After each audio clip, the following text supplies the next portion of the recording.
everybody, and welcome back to another episode of Coffee Shop Philosophy. As always, I'm your host, Killian, managing editor for Being Libertarian, LLC.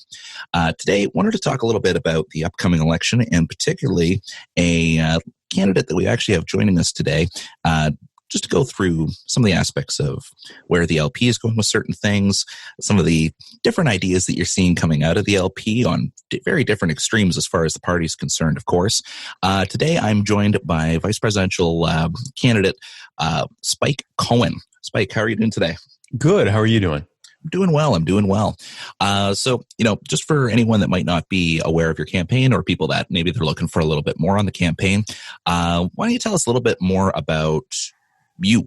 Sure, absolutely. And Killian, thanks again for having me on. Hey, everybody. My name is Spike Cohen. I am, as Killian said, I am running for the vice presidential nomination for the Libertarian Party. I am a small business owner who started a web design company back in 1999 when I was 16. I sold that just over 3 years ago in order to focus my life on my real passion, which is spreading the message of liberty, self-ownership, non-aggression, and voluntary solutions over coercive ones, the libertarian message, to a public who often hasn't heard of it. And that has culminated in my becoming the host of My Fellow Americans, the co-host of the Muddy Waters of Freedom, and the co-owner of Muddy Waters Media. Back in November of last year, I was asked by Vermin and his team to join him as his running mate and run for the VP nomination. I accepted that and announced back in December of last year. And for the last 6 months, I have been having the time of my life, as one could imagine campaigning with Vermin Supreme would be. And so I am happy to be here and answering your questions. Well, it's definitely a pleasure to have you on. I guess the first question that I've got here, and it's one I'm sure that you face quite often here, is the question about respectability politics. Yes. I'm sure this is one that you have to tackle, especially when part of your campaign includes delightful things like going back in time to kill baby Woodrow Wilson, which I have to say that's probably my favorite thing out of the campaign plank that I've seen so far. But it would solve a lot of problems right there. Yes, it's like going back and giving Coolidge another term. But well, there's questions. Yeah, exactly. There, but pretty close to it. Yeah. So when it comes to that aspect of it, there's a lot of questions about campaigns such as yours, such as Vermin's, about not just obviously what they stand for, because people can generally, well, not everybody sometimes, unfortunately, but people can generally read between the lines and see what the purpose is behind some of those things. Right. The question at hand, though, is how do you feel that does as far as the image with the LP itself, or the way that the average American is going to view a political party that's having candidates trying to run these ideas? Well, and that's an excellent question, because that's probably the biggest reservation that people have when hearing from Vermin or me in campaigning is, we talk about, or Vermin will talk about free ponies and mandatory toothbrushing. And, he talked about going back in time to kill baby Hitler. I added to that and said, let's just go back in time and kill baby Woodrow Wilson. Probably still stop and kill baby Hitler too, because screw that guy. I mean, I don't think anyone's going to like baby Hitler regardless. But ultimately, the purpose of the satirical campaigning is it's twofold. One, everything has an analogy to what we're making fun of, what we're lampooning in the current system. So, for example, the free ponies is a lampoon of the idea that government is able to just simply create value by printing out dollar bills. And so when Vermin starts talking about, ponynomics, and he'll talk about pony debt and creating pony bubbles, but he promises his bubble, unlike other bubbles, is steel belted, and so it won't burst like the other bubbles. This is all an allegory that people can get behind innately without having to understand much more complicated concepts like Keynesian economics and modern monetary theory and quantitative easing and things like that.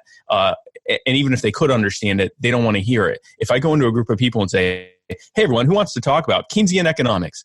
A lot of people are going to glaze over or walk away or say, yeah, no, thank you. If I say, hey, who wants to talk about ponies? At least half of the people are going to stick around just because it's funny. And so it's interesting because, the average, quote unquote, normies that are out there very much intuitively get our messaging.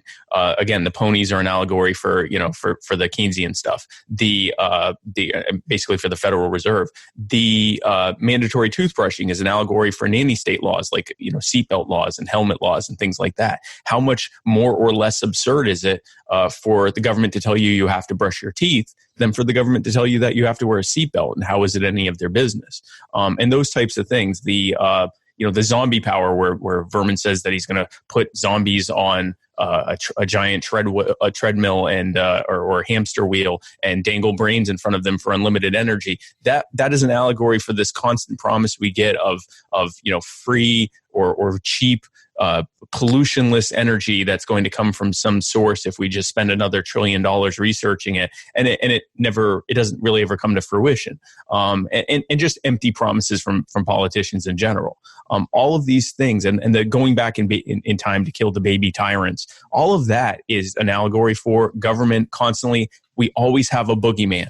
Someone that if we don't spend at least $1 trillion a year on defense, that if and go around the world destabilizing and bombing and invading countries, that the boogeyman's going to get us. And it's Saddam or Gaddafi or Bin Laden or ISIS or Al Qaeda or the communists. Like, it's always someone's going to get us, and we have to spend this ungodly amount of money and kill countless people around the world, or else they're going to come and get us. They're going to get us because they hate us for our freedoms. And so it's an allegory towards that. And people innately get this. When it comes to, and then the other part of that is the reason that we're using this type of campaigning and this messaging is that the public isn't going to ever hear our message if we don't get around the media trap that the media sets for us. The media tells us that if we put up a quote unquote respectable candidate and have them have a certain look and a certain talk and effect, that they're going to give them an equal space, and they're going to give us a seat at the table this time. This is the same thing as Lucy holding the football and telling Charlie Brown, if you run to kick it, I'm going to hold it for you this time. And every time she pulls it out at the last minute, so he falls flat on his back. That's the LP with the media. That's really any third party with the media. They have a vested interest in keeping the Republicrats in power, because all of that media at the end is controlled by a handful of major multinational conglomerates who have a vested interest in keeping Republicans and Democrats in control. But what they also have is a profit motive of getting attention for ad revenue. And so we can use this sort of larger than life bombastic messaging that they have to pay attention to, and which they don't think is a threat to their their control of things. And so they pay attention to us, and the people come out and listen to what we have to say. And then once we have their attention, we're able to actually hit them with the real message, the libertarian message. And it's been incredibly popular. We have very successful. We call it boot pilling. And we have boot pilled thousands of people at this point. In fact, this is how we just won the Libertarian Party presidential recruitment competition. We got more recruitments for the month of April than every other candidate combined, and something like 3 times more than any other single candidate. And that is a proof of concept of the fact that our way of messaging and bringing people into the party, that it works. So going from there, you did mention Vermin a few times there, but let's say, we've seen, and we've mentioned this a little bit earlier before we hopped into everything here, the LP having a repeating issue of kind of taking last minute jump offs from usually the Republican Party, right, running those in the forerun. For yourself personally, with your bombastic style of campaigning and some of the messaging and the like, let's say because we know Justin Amash just threw his hat into the ring, so to speak. Yes. If with the party, if he gets the presidential but you get the vice presidential, how do you think that one would work out? We may find out. It's interesting. That was one of the first things I was asked when he came in, and I actually wasn't expecting that, because I've been very clear that I think, and this isn't a personal thing against Justin Amash, I'm glad that he has joined the party. I'm glad that he's getting involved. I'm really happy about all the additional press that libertarianism, the bump that we are getting in coverage from his announcement. And that we can try to leverage that to tell more people about libertarianism. I think it's great. I don't think that he is a good pick for our nomination, at least not in this cycle, because I think that his level of support for our platform, which he admitted in a recent interview that he hasn't even read our platform yet. I think that's troubling. And I think that I'm concerned about his purpose for running. I think he may be coming to run a sort of an anti-Trump, never Trump kind of grudge campaign. And I don't think that's going to work well with us trying to finally get out of the spotlight of Trump and Biden and the Republicans and Democrats and actually push ourselves as and our full platform and beliefs as a stark alternative to the dystopian nightmare that we now live in because of what Republicans and Democrats have done to us. But with all that said, a lot of people, even despite my being very out in the open about that, people have said, yeah, but what if he gets it and they nominate you? And the first thing I'll say is, and I've said this before, Vermin and I have been clear that if one of us gets our respective nomination and the other one does not, that the one who does not get it will humbly accept and run. If I am nominated to be the VP, I will humbly accept. I also have to say that if the delegates decide that they want Justin Amash and me as president and vice president for the nomination, they will have demonstrated, in fact, that they have a very keen sense of humor.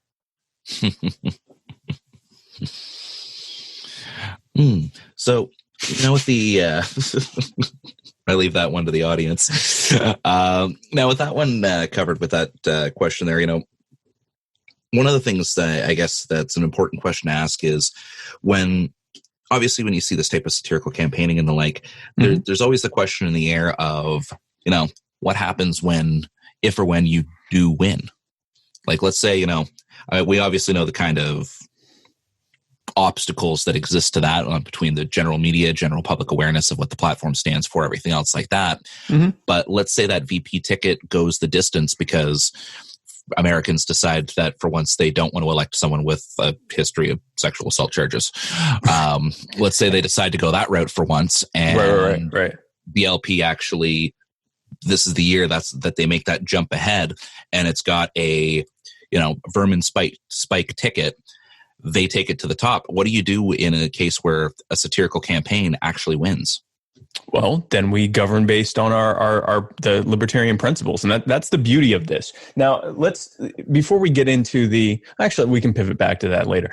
So, if we got elected, if as you said, Americans said, you know what, let's try this thing this time where we don't vote for a rapist or accused rapist, who at the very least has some very public examples of them treating people of the opposite sex very poorly and in a predatory way, and who also has a history of possibly more importantly supporting mass murder, mass incarceration, and just mass victimization of people here and around the globe. Let's try something else, someone who's not like that. And we did get elected. Then you will have two solid libertarians in the White House, and I would imagine, if we also got elected, if we got the probably 35 to 40% of the popular vote that would be required for us to do well enough to win enough states to actually win the Electoral College, then that would probably mean that we also had some libertarian members of Congress and in the House and the Senate as well, and possibly even some libertarian governors and some libertarian attorneys general. So it would mean that it would be very unlikely that we just won. It would probably mean that we brought some people along with us, which is our goal. Ultimately, our goal is primarily to help down ballot candidates, which we've been rolling out with our candidate endorsements and promotions of nominated libertarian candidates. But if we were to get elected, you would have two people who are 100% behind the libertarian platform and the libertarian philosophy that platform is derived from, governing from the White House. And that would look like two people, Vermin and myself, who would be looking for anything that had been done by executive order and undoing those things. So a lot of drugs would get unscheduled immediately, and meaning that they would be, decriminalized without any real regulation, because we wouldn't be creating a law. We'd simply be saying that those aren't scheduled anymore, and they would just become things that you could purchase. The wars, my understanding is that a lot of the war that's done is at the president's discretion, which means it could end at his discretion. The authorization of use of military force, the AUMF, that they renew every few years, allows the president to decide if the wars continue. And he could simply say, we don't need them anymore. So that would happen. We would use our bully pulpit to draw a line in the sand and put a line in the sand between those who want to take the boot off of the neck of the American people and those who want to continue to see the suffering that happens as a result of it. Basically, doing what the statists have been doing, using crises as a way to grandstand to get more power, but we'd be doing the opposite. We'd be using those crises as an opportunity to lay out why the government either created that problem or made it worse, what we seek to do in order to be able to stop that from happening, and then allow the people in Congress to decide, are you on the side of making this better, or are you on the side of making this worse? So that is what you would get if we would get elected. Let's talk about what it would take for us to get elected. And I think that that's the important thing to talk about. We, right now, our high water mark for president and vice president is 3.25%. That is what Gary Johnson and Bill Weld got in the last election cycle. Or in the last presidential election cycle. The Libertarian Party, in its 49-year history, has not won a single federal or statewide election. No presidents, no U.S. Congress, no U.S. Senate, no governors, no attorneys general, no secretaries of state, none of that. There have been a handful of wins at the state legislative level, and then a lot of victories in the local and regional level, which is great. But I think the most important thing right now is to figure out how do we get from 3.25% to 35 to 40%. And the answer to that is to look at the trap that has been set for us in every single cycle and how to subvert that trap. And that is what Vermin is doing. That is what I have been doing. And it requires retooling how we think about the way that we are approaching this. If we continue to put up what we are told to put up and continue to lose, then, we're going to continue to lose. We're going to continue to follow that pattern. And so what we are doing is we have found a way, Vermin have found a way, and I've been using it. And I think successful libertarian candidates will use it as a way to subvert media through messaging that gets attention and also lowers cognitive defenses. So when you come at something, George Carlin used to have, he would have routines. He would have his, hour plus long routines. And it would start with a lot of comedy. And about halfway through, he wasn't telling jokes anymore. He was just hitting people with agitprop, borderline anarchist propaganda, and people were applauding and eating it up. If George Carlin had simply been some guy who would have people meet up to hear his, rants, his agitprop against the state, he wouldn't have been nearly as popular as he was as a comedian. But because he started with humor, and he built that goodwill with people, and he lowered their cognitive defenses so that they'd actually listen to what he had to say. One, he got their attention by entertaining them because people want to be entertained. And two, he lowered their natural inclination to resist information that might go against what they currently believe. And that's a powerful 1-2 punch to win the hearts and minds of people. And that's what Vermin and I are doing. Mm-hmm. So this might be a slightly testy question considering the position you're in, of course. But okay, how do you feel about the pre-existing efforts that the LP has put forward to try to get people elected, try to win these elections on federal, state, or even municipal levels? Mm-hmm. There's a lot of commentary that we'll see where a lot of people will disparage against the LP themselves, either for management decisions, for funding decisions, for just general lack of results, despite how many people apparently seem to agree with libertarianism, but we're not seeing that result as far as electoral side. So they usually put that blame directly to the party itself. What's your take on how their efforts have gone so far, or what you think that might be the key issue with them getting the results that they're missing? That is an excellent question, and it's part of the biggest puzzle piece to what we've been facing. So I have met in going and meeting with libertarian delegates around the country and libertarian activists, libertarian elected officials, talking with them both in person and online. I have met some of the most dedicated, hardworking people. And I don't say that as a pander. Anyone who is involved in libertarian politics already knows what I'm saying to be true. These are some of the hardest working folks, the most dedicated folks. These are people that drive around. I was speaking to someone last night. He drives around in his truck. He has a bunch of libertarian cards and pamphlets, and he'll just kind of, if he's having a conversation with someone and it goes in that direction, he'll just start handing stuff out to him and encouraging them to he's basically like a street preacher for liberty. And I hear so many stories like that. People going to pride events and to pro Second Amendment rallies and to all sorts of different things to spread the message. People that are doing outreach for ballot access, which is so much of our time is spent on ballot access, and necessarily so. They're going and getting petitions filled out. These are incredibly hardworking people who often we have a lot of churn. We have a lot of people who get burned out, and either they still are libertarian, they just get burned out from the process because they're working incredibly hard and often have little to no reward for it, not because of their lack of effort, but because of the barriers that are in place for them. And those barriers, let's be clear, the biggest barriers we have are outside of the party. They are outside of our movement and outside of our immediate control. So you've got a system that is controlled by two parties who have almost no daylight between them in terms of their policies, to the point where they are effectively one just gigantic monolith party, which is why I call them the Republicrats, because in my mind, there's so little difference between them. You've got the Federal Election Commission. You've got all of the different state boards of elections with their ever-increasing requirements for third parties to get on the ballot. Not the Republicrats. Republicrats just show up and say, we're running for office. The rest of us have to get sometimes tens or even hundreds of thousands of signatures just to be able to get on the ballot before and spend all of that money and exert all of that time before we can even start campaigning. And that's an incredible barrier. The media, again, as I've been saying, the media has a vested interest in making us look like we don't matter and that we are ineffectual and that no one should listen to us. They present us only as sort of this fringe idea so they can't be accused of completely ignoring us. They present us immediately, debunk and dismiss us, and then that's over.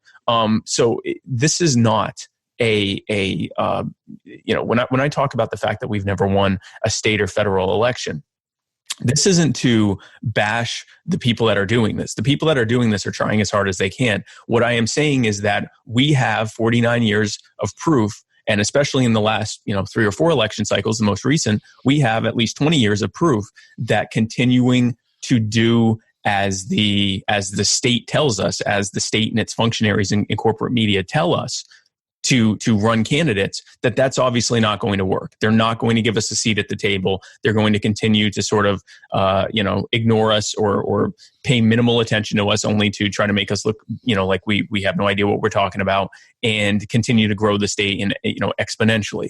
And so we need to subvert how we are doing things. But I am confident that once we retool things in such a way that we are actually using the state's weaknesses against itself and subverting the process, that we will be able to get some incredible gains in record fast time, because of the hard work of our activists and the people that are in this party. And especially as I think that a lot of the ones who are on the sidelines, who have burned out, I've talked to so many people who've already burned out from this cycle, incredible big names. I don't want to speak on their behalf, but a lot of them have been clear that they're sitting back and waiting, because this has already been such an ugly thing, that they're done for this cycle. If they saw real gains, and if they saw that we were actually accomplishing something, a lot of them are going to come back off the fences and help us too. So I think we would, by retooling, I think we're going to see a breathing fresh new life into a lot of people who have worked very hard for little to no gain, seeing that we're actually going to be getting somewhere. And I think it'll be a powerful thing to bring back morale for this movement. Mm-hmm. I guess one question then that kind of comes out of that a little bit is, as we know, Nicholas Zork is going to be stepping down as far as the chair's position is concerned. So there's a lot of people that are running for the chair spot at the moment. Mm-hmm. is there anyone out of the candidates that are running for that LNC chair position that you think would probably be the most supportive of your style of campaigning, or at least would be the best in the position to try to push things along towards basically your goal of surpassing these media blockades that the Libertarian Party has? I honestly think all of them could do so. I mean, I'm for many reasons remaining neutral in the race. Obviously, I have a very diverse team behind me and behind Vermin, who are, across the entire libertarian spectrum from left to right and from, minarchist to anarchist and everything in between.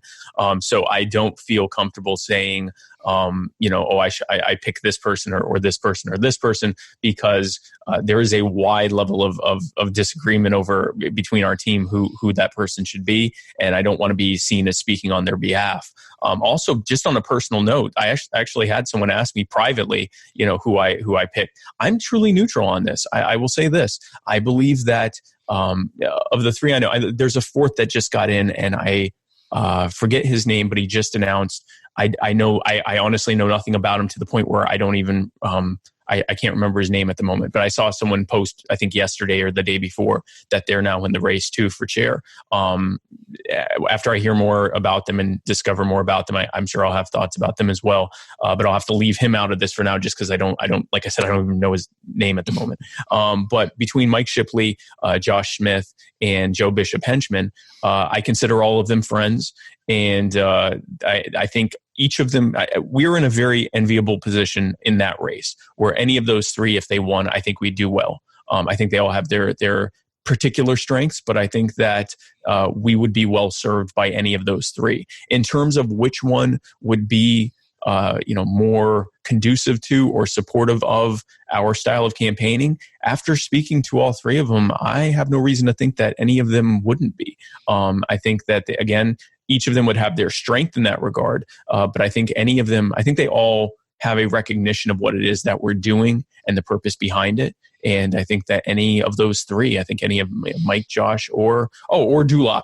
How could I forget Dulop? Dulop, who recently endorsed me, by the way, for VP.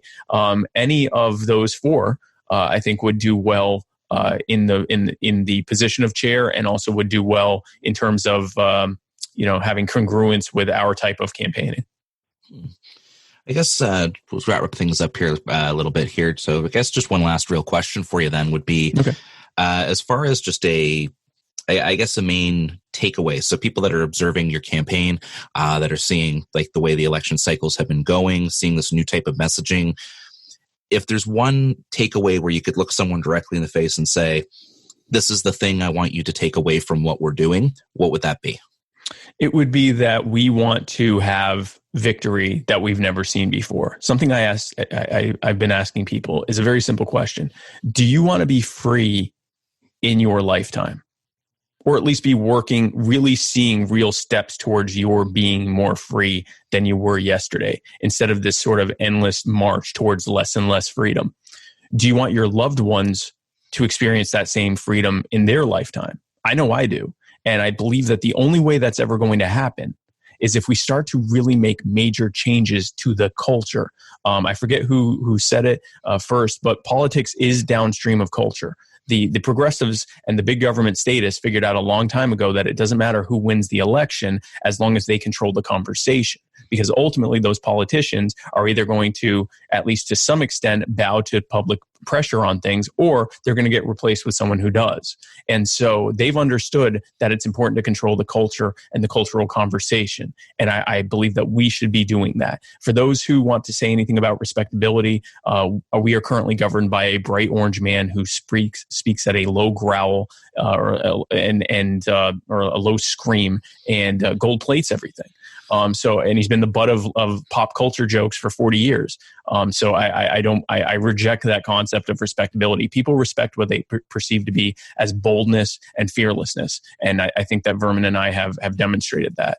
I also want to say that in addition to my satirical messaging, I've done serious messaging as well. I've been doing campaigns where I go to college campuses and housing projects and housing communities of various income levels, and talking to people, knocking on doors, handing out pamphlets, having conversations with people, asking them if they believe that they own themselves. Which, by the way, if you do any kind of outreach, asking someone if they think they own themselves is an incredible way to get them to keep the door open when you just knocked on their door at 11 in the morning on a Saturday, and to start a conversation. And at the campuses, the same thing.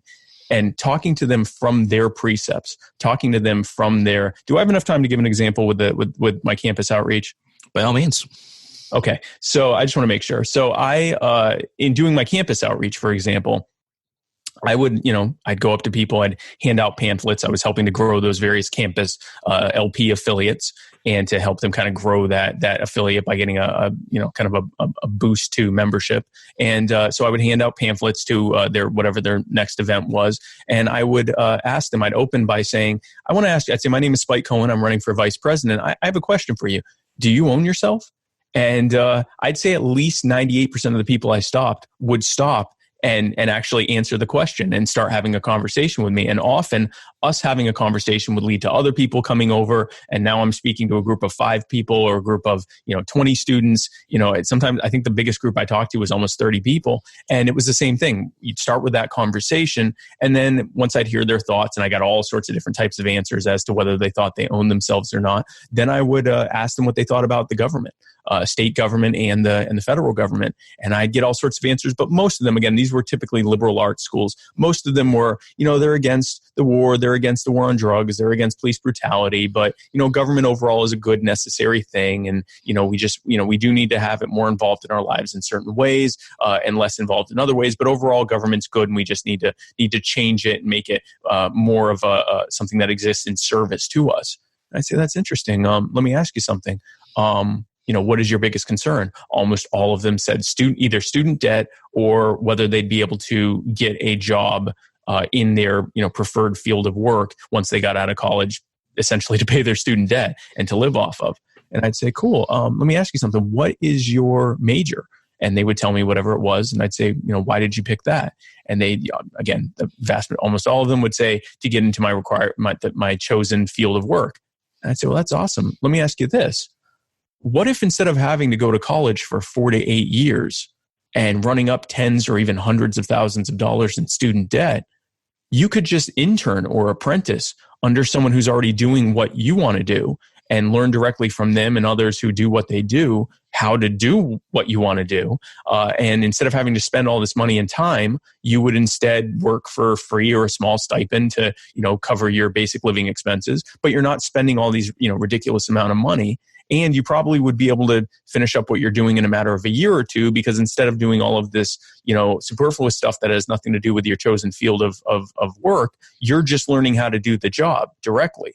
How would that sound? And they all said, that sounds amazing. That would be perfect. I'd already be doing what I want to do, and I wouldn't have any of this debt, but I can't do that. And I'd say, why? And they'd say, because I have to go to college. And I'd say, but why? And they'd say, because I have to get my degree. I have to be able to get a degree so I can get my licensing. And I'd say, but why? And they'd say, well, because I have to. If I can't get a license, then I can't work. And I'd say, but why? And they'd get it. Usually even before that final but why, they'd get it. The reason they're going through all of this is because of arbitrary rulings that have been put in place by the government, by a bunch of violent monopoly central planners who have absolutely no idea what they're doing.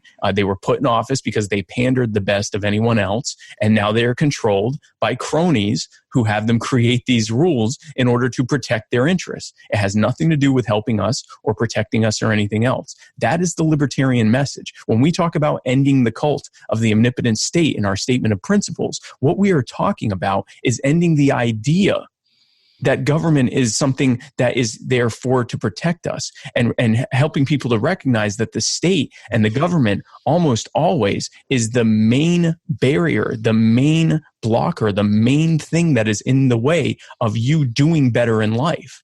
And if you go to where people are, both physically and, literally and figuratively in terms of what they think, and talk to them from their precepts, and give them you have a sales background, the whole feel, felt, found thing, that we know we see how they feel. We've seen how other people feel this way, and we found a better way to do it.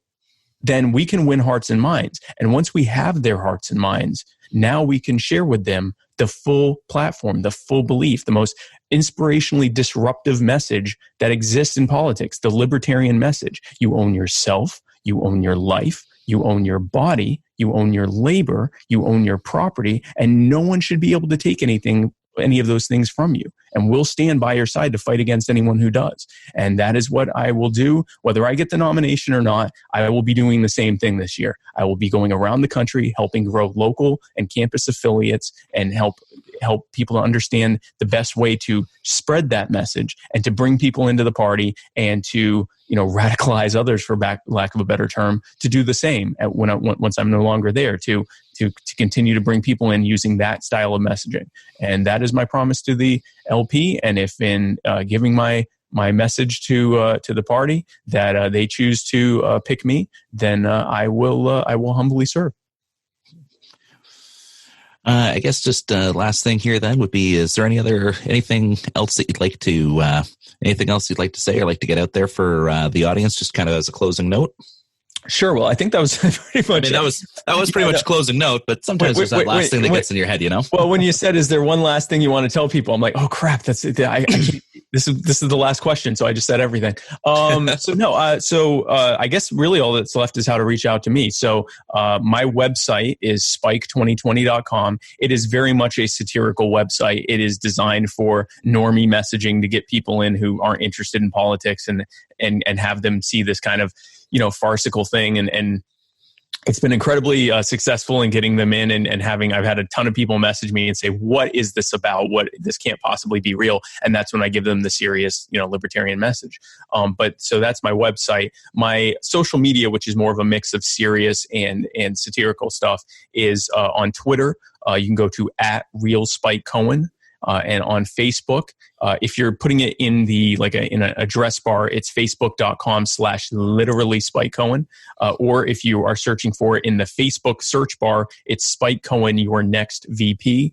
And I would love to hear from you guys. If anyone out there wants to join, wants to be a part of it, or has any questions for me or any concerns, I would be happy to hear what you have to say. And if you are a delegate, or if you are a candidate running for something, or if you are a board member in your state, please reach out to me. I would love to have a conversation with you, and even a phone conversation if you have the time, and to talk to you about what we're doing. And if you're a candidate, I'd love to be able to talk about how we can help promote your message and your candidacy. And I thank you for this opportunity to talk with your audience.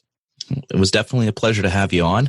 I think there's definitely a lot of good takeaways there as far as how the messaging is going to work for me. Like, one of the things, if you go through previous episodes, libertarian messaging is a big thing for me. Yes. I find that it's something that when you see libertarians online, or because let's be honest, most people see libertarians online before they see them in real life. Unfortunately, just a strange thing about that. But yeah, a lot of the time when you see them online, it's the messaging's not really there. It could be a pretty rough scene where sometimes I see it and the first thing that crosses my mind is to just say, please get off my side. Please get off my side. You know what I mean? Yeah. And that's probably common with any political group. Like, I'm sure there are definitely Republicans and Democrats who are every bit as, toxic and hostile, especially online when there's that filter of not having to be in front of the person you're talking to. The problem is most people don't already know who we are. So if their first interaction with us is that, now they actually hate us. As opposed to if they hear that from a Republican or Democrat, if they're already a Democrat, and they hear a Republican do that, they go, well, that's what I already expected of Republicans. And if it's a fellow Democrat, they say, there are bad apples in any bunch, and vice versa for Republicans. But when they hear one of us, they go, oh, that must be what libertarians are. And that's not good. Yeah. The eternal fedora and neckbeard image. It's just a bad time. It's just a bad time. Mm-hmm. But like I said, I definitely appreciate having you on. I liked the conversation, some of the messaging, kind of breaking down some of the things that people can see when it comes to limitations the media puts in place, the other parties put in place, state and federal regulations put in place as far as just seeing more libertarian success. And I definitely like the approach that you take both in person, online, through campaigning, all that, to kind of get the message out there. So thank you. Again, definitely it was a pleasure to have you on. For anyone out there listening, if you rewind it about 3 or 4 minutes, you'll hear all of his contact points again so that you can reach out to Spike here and get some more information if you're looking for it. As always, you can follow me on Facebook just by going to Killian Hobbs Author. I have a Twitter. I don't really use it that much. I don't know why. I keep telling myself I will, but then I never do. So I wouldn't even bother listing it, but hey, it exists. It's a thing out there. If you find it, congratulations, you earned an internet cookie. But otherwise, if you liked what you heard on today's episode and you'd like to hear more, I'll see you again next time.